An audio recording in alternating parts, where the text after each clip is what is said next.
Tabassé et brûlé avec un chalumeau à Paris, un jeune homme enlevé et séquestré dans son sous-sol, 4 mises en examen. D'anciens complices d'un trafic de stupéfiants seraient pris à la victime pour l'extorquer. Le jeune homme a été traîné dans son sous-sol du 19e arrondissement de Paris, battu et torturé. L'ancien complice d'un trafic de stupéfiants a-t-il subi les représailles de narcotrafiquants? Fin juin, un jeune homme de 24 ans avait été enlevé en rentrant chez lui à Paris, 19e.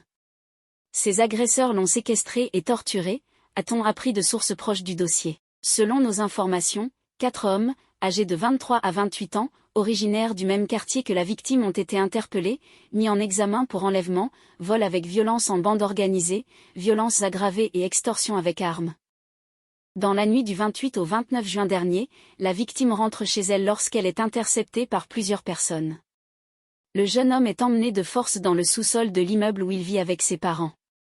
À l'abri des regards, il est battu à coups de pied, de poing et brûlé avec une bonbonne de protoxyde d'azote, utilisée comme un chalumeau. Les ravisseurs lui réclament d'abord une importante somme d'argent. En vain.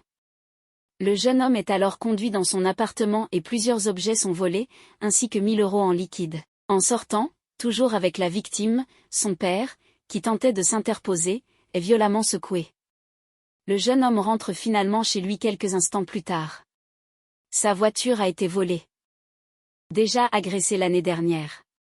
Blessée, la victime se verra attribuer 10 jours d'interruption temporaire de travail, ITT. En déposant plainte, le jeune homme explique que les enquêteurs devraient se pencher sur des connaissances de son quartier.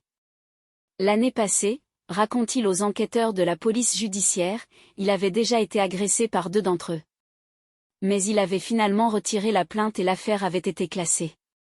S'il a été visé, estime la victime, c'est que dans le passé, il travaillait au sein d'un réseau de trafic de stupéfiants. En quelques jours, plusieurs suspects sont identifiés. L'un d'entre eux est déjà en détention provisoire depuis début juillet pour une affaire similaire. Ce détenu, ainsi que 3 autres suspects, sont placés en garde à vue fin juillet.